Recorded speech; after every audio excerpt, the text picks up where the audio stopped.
भाई एपिसोड की शुरुआत में हमें ग्रैनी का सीन दिखाया जाता है, मतलब वो जो अब गुड्डे में तब्दील हो गई है। वो बेसिकली यहाँ पे एक गोल्डन बॉल के बारे में बात कर रही होती है। वो बताती है कि वो जो बॉल्स हैं वो मैंने अपनी स्पिरिचुअल एनर्जी में बांध के रखी हुई है, ठीक है। और वो बिल्कुल गोल्डन कलर का है, 5 सेंटीमीटर का डायमीटर है उनका। तुम उसे जैसी देखोगी पहचान जाओगी, ठीक है। तो बेसिकली यहाँ पे ये लोग ट्रेन ट्रैक के पास, तो वहाँ पे एक पार्क होता है, उसी पार्क के अंदर ये उसको ढूंढ रहे होते हैं, ओके। लेकिन इन लोगों को वो बॉल्स कहीं नहीं मिलती। अब मोमो कहती है यार अगर वो गोल्डन कलर की है तो हो सकता है कि वो पहले से किसी को मिल गई हो या फिर किसी ने उठा लिया उन बॉल्स को, ठीक है। तो ग्रैनी बताती है कि वैसे भी इन बॉल्स के अंदर मेरी स्पिरिचुअल एनर्जी थी, और जो योकाई मॉन्स्टर्स वगैरह और स्पिरिट्स होते हैं ना, ऐसे चीज़ों के पीछे खींचे हुए आते हैं, ठीक है। जब भी जो मॉन्स्टर्स होते हैं वो इंसानों की तरफ खींचे चले आते हैं, उनको नुकसान पहुंचाना चाहते हैं, क्योंकि वो उनकी सोल्स के पीछे होते हैं, ओके। तो मोमो कहती है इसका तो यह है कि अगर ये किसी ने ले लिए हैं तो फिर इसको ढूंढना नामुमकिन है ऑलमोस्ट, है ना। तो वो ग्रैनी कहती है कि वैसे मेरे को क्या फ़र्क पड़ता है इस चीज़ से। तो ये दोनों ही इसको मारने लग जाते हैं, क्योंकि ऑब्वियसली बात है ग्रैनी की वजह से ये सब कुछ हुआ है, ठीक है। तो ये लोग सोचते हैं कि अब इन्हें घर जाना चाहिए और घर जाके कोई नई स्ट्रैटेजी ढूंढनी चाहिए। ये लोग घर आ जाते हैं और मोमो की ग्रैंडमा कहती है कि चिंता मत करो, मैं अपने कुछ कॉन्टैक्ट से पता लगाने की कोशिश करूंगी, ठीक है। कुछ देखेंगे होता है जो भी है ना। और वो ओकरन को कहती है कि तुम्हारे अंदर अभी भी ग्रैनी की ताकत है, तो उसके बारे में भूलना मत। भले ये पहले की तरह बेकाबू नहीं होंगी, लेकिन फिर भी ये अभी तुम्हारे लिए खतरनाक है, ओके। अगले दिन यहाँ पे हमें स्कूल का सीन दिखाया जाता है। ओकरन जैसे अपने क्लासरूम में आता है तो यहाँ पे कुछ लड़के उसको पकड़ लेते हैं और पूछते हैं कि क्या तुम मोमो यासे को डेट कर रहे हो क्या। तो ओकरन कहता है नहीं मैं उसे डेट नहीं कर रहा। तो यहाँ पे ये लड़के मोमो के बारे में कुछ उल्टी फुल्टी बातें करते हैं। पहले तो बोलते हैं कि वो बड़ी क्यूट है, हमारा इंट्रोडक्शन करा दो।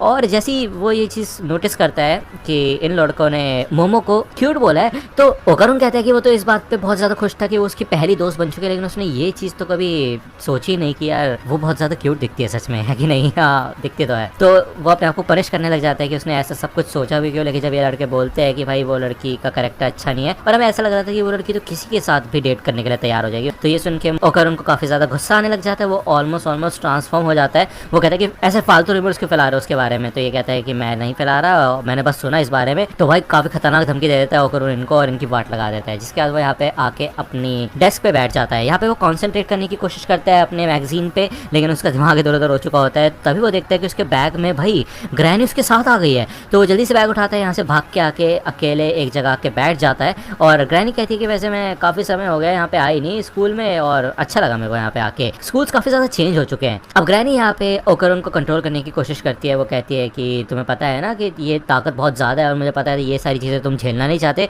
तो क्यों ना मैं तुम्हारी बॉडी के अंदर एंटर कर जाऊँ। जैसे मेरे को मेरी ताकत वापस मिल जाएगी मैं तुम्हें छोड़ के चली जाऊँगी, कोई दिक्कत वाली बात नहीं है।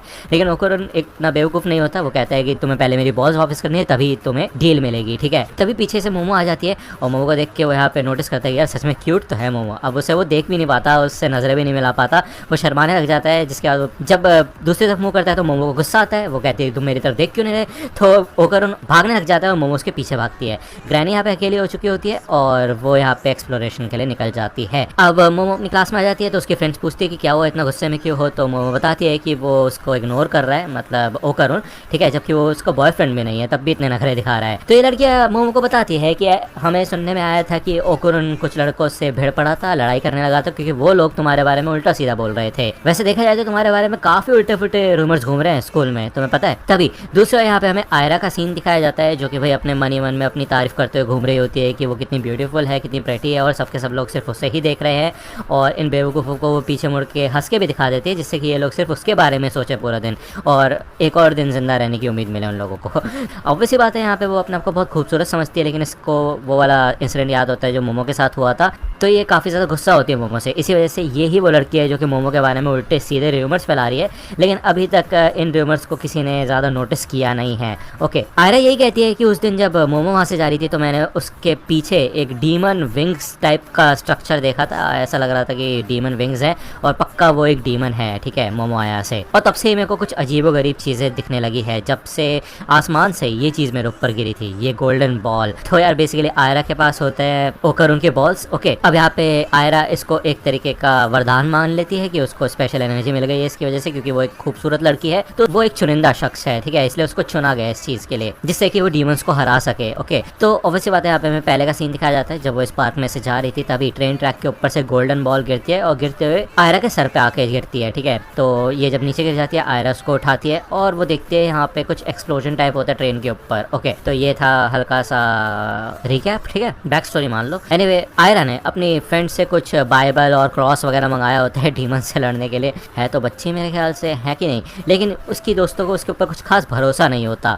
अब वो कहते हैं कि यार देखो हम तुम्हारी दोस्त है लेकिन हमें सच में तुम्हारे लिए फिक्र हो रही है क्योंकि तुम काफ़ी अजीब हरकतें कर रही हो कुछ टाइम से, ठीक है। तभी यहाँ पे आयरा खिड़की के पास आती है, वो कहती है देखो वो रही वो औरत जो कि लाल ड्रेस में है, लेकिन उसकी फ्रेंड्स उस औरत को नहीं देख पाती, ना ही हम देख पाते हैं। ओके, तो आयरा कहती है कि वो जरूर मोमो के साथ होगी और वो मोमो की कोई जासूस टाइप लग रही है मेरे को, तो उससे छुप के रहना होगा हमें। ओके, तो यहाँ पे आयरा नीचे बैठ जाती है, तभी दो लड़के आते हैं और वो पूछते हैं कि तुम नीचे क्या कर रही हो बैठ के। तो आयरा कहती है इतनी गर्मी हो रही है और मुझे ऐसा लग रहा है कि ये दीवार ठंडी है इसलिए मैं दीवार के सहारे बैठी हुई थी, ठीक है। तो इन लड़कों के आने के बाद आयरा साइन लैंग्वेज में अपने फ्रेंड्स को कह देती है कि हम स्कूल के बाद ये हरकतें करेंगे, ठीक है। हमें दिखाया जाता है कि ग्रैनी ये सारी हरकतें देख लेती है। ओके, दूसरा यहाँ पे हमें लंच का सीन दिखाया जाता है। मोमो और ओकरुन दोनों साथ बैठे होते हैं, अभी भी ओकरुन नजरें नहीं मिला पाता मोमो से और मोमो पूछती है कि ये ग्रैनी हमारे साथ क्या कर रही है।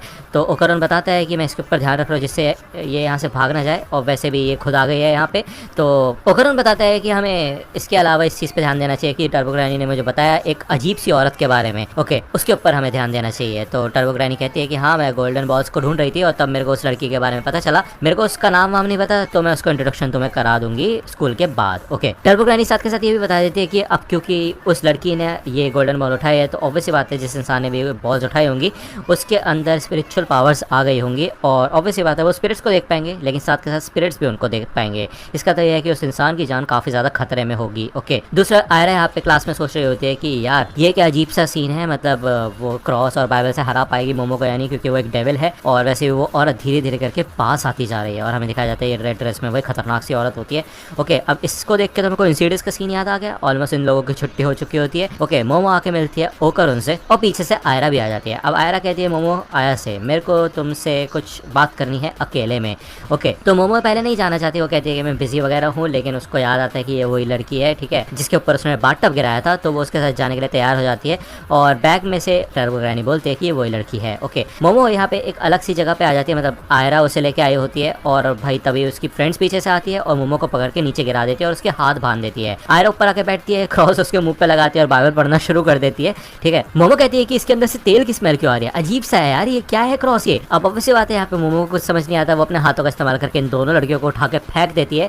ओके, तो आयरा कहती है इसका तो ये है कि मेरे पास और कोई चारा नहीं है बजाय इस गोल्डन बॉल का इस्तेमाल करने के। वो यहाँ पे इस गोल्डन बॉल को मोमो के मुंह पे लगाती है, ठीक है। तो मोमो कहती है अच्छा ये तुमने उठाई है, तुम्हें पता भी है ओकरुन के अंडे हैं। तो आयरा कहती है तुम ऐसी पवित्र चीज के बारे में ऐसी घटिया बात कैसे बोल सकती हो, ठीक है। तो इससे पहले कि आगे कुछ हरकत बढ़ पाए तभी ओकरुन इनको ढूंढ लेता है। ओके, मोमो कहती है कि देखो इसके पास ये तुम्हारे अंडे और यही वो लड़की है जिसके बारे में टर्बो ग्रैनी बात कर रही थी, यही अजीब सी औरत। तो ओकरुन कहता है नहीं अजीब औरत वो नहीं है, अजीब औरत बल्कि उसके पीछे पड़ी हुई है। तभी हमें दिखाया जाता है कि वो अजीब औरत यानी कि वो स्पिरिट इधर आके आयरा को पकड़ लेती है। ओके भाई बड़ी खतरनाक लग रही होती है सच में यार, काफी खतरनाक बनाया इसको। वो आते साथ ये बोलती है कि मैं बस इसी पल का इंतजार कर रही थी कि कब तुम मुझे देख पाओगे और फाइनली अब तुम मेरे को देख सकती हो, मैं हूँ तुम्हारी मॉमी और आ चुकी हूँ यहाँ पे। अब मुझे नहीं पता भाई आयरा की मॉम है या नहीं, लेकिन भाई काफी खतरनाक है ये, ठीक है। तो ये चीज निपटाने के लिए यहाँ पे ओकरुन ट्रांसफॉर्म हो जाता है, वो इस डीमन से लड़ने की कोशिश करता है लेकिन भाई कोई फायदा नहीं होता, ठीक है, कोई भी फायदा नहीं होता। ये डीमन मतलब ये औरत जो भी है उठा के ये निकलने लग जाती है। ओकरुन को भले अपने साइकिक हैंड से इधर मोमो उसको बचाने की कोशिश करती है लेकिन वो ज्यादा कुछ कर नहीं पाते और फाइनली ये निकल जाती है ओकरुन को। ओके, अब ये औरत कहती है यहाँ पे आयरा से कि मैंने 10 साल तुम्हारा वेट किया कि तुम मुझे देख पाओ। ओके, अब वो बेसिकली बहुत परसिस्टेंट होती है कि आयरा उसको मॉमी बोले और वो बोलती है कि तुम मेरे को मॉम बोलो, लेकिन तभी यहाँ पे फिर से आ जाती है मोमो, ठीक है। साइड में से यहाँ पे टर्बो ग्रैनी भी निकल जाती है, वो कहती है कि अच्छा चलो ठीक है देखते हैं इसके बारे में, लाल ड्रेस है, काफी अजीब सी मूवमेंट है और सिल्की बाल हैं इसके। तो मोमो कहती है तुम इसके बारे में पता नहीं जबकि तुम खुद भी एक स्पिरिट हो। तो टर्बो ग्रैनी कहती है आज के जमाने के नए भूत मेरे को नहीं पता, ठीक है ना, मेरे को कोई फर्क भी नहीं पड़ता ऐसे लोगों से। तो भाई आयरा तो समझ जाती है कि एक डीमन है और वो कहती है कि मैं तुम जैसे मॉन्स्टर्स को हरा दूंगी और वो क्रॉस यहाँ पे जब आगे निकालती है तो ये सुनते साथ ही ये औरत भाई आयरा को भी खा जाती है जिसको वो अपना बेटी बोल रही थी, ठीक है। तो यहाँ पे वो काफी रोने लग जाती है क्योंकि ऑब्वियसली बात है आयरा शायद पता नहीं उसकी बेटी हो गई या नहीं, लेकिन उसको इमोशनल हो जाती है वो, ठीक है। और वो कहती है उसने मेरे को मॉन्स्टर बोला, ये सब तुम्हारी गलती है। ओके, तो भाई वो तो अपने बाल एक्सटेंड कर लेती है। अब टर्बो ग्रैनी इधर होती है, मोमो से कहती है कि तुम मेरा हाथ खोल दो, लेकिन टर्बो ग्रैनी कहती है कि इन सब से मेरा कोई लेने देना नहीं है भाई।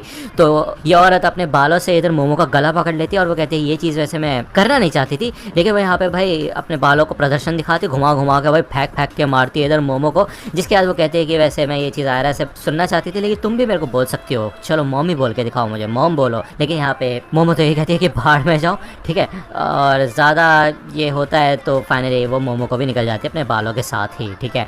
अब यहाँ पे फिर से वो रोने लग जाती है, तो टर्बो ग्रैनी कहती है, ओए बिना वजूद की भूतनी, देखो मैं तुम्हें माफ करना चाहती हूँ, इसी वजह से मैं कह रही हूँ कि उन बच्चों को वापस कर दो जिनको तुमने निगला है, ठीक है। तो ये औरत कहती है, क्या तुम मेरे से ऐसे कैसे बात कर सकती हो, क्या मरना चाहती हो क्या? तो टर्बो ग्रैनी कहती है कि अपने बूढ़ों से ऐसे बात करते हैं क्या? और वैसे मैं तुम्हें एक बात बता दूं कि जब तुमने मोमो को खाया तो तुमने अपने कुछ बाल भी खा लिए थे, तभी यहाँ पे ये पूरे बाल जलने लग जाते हैं। और हमें बताया जाता है कि वो जो क्रॉस था वो असलियत में कोई क्रॉस नहीं बल्कि एक लाइटर था, जिस वजह से उसके अंदर से तेल जैसी स्मेल आ रही थी और मोमो ने ये बाल जला दिए होते अंदर से। अब यहाँ पे वाट लग चुकी होती है इसकी, तो ये इन सारे के सारे बच्चों को अपने मुंह से बाहर निकाल के फेंक देती है। और भाई ऑब्वियसली बात है, अभी भी ये मरी नहीं होती। आयरा भले यहाँ पे बेहोश हो चुकी होती है, तो ओकर और मोमो इधर लड़ने के लिए तैयार होते हैं। अब यार ये एपिसोड, अगर आपको वीडियो पसंद आए तो लाइक करना, सब्सक्राइब कर लो, चैनल पे नए हो तो। मिलता हूँ आपसे अगली वीडियो में, तब तक के लिए गुड बाय।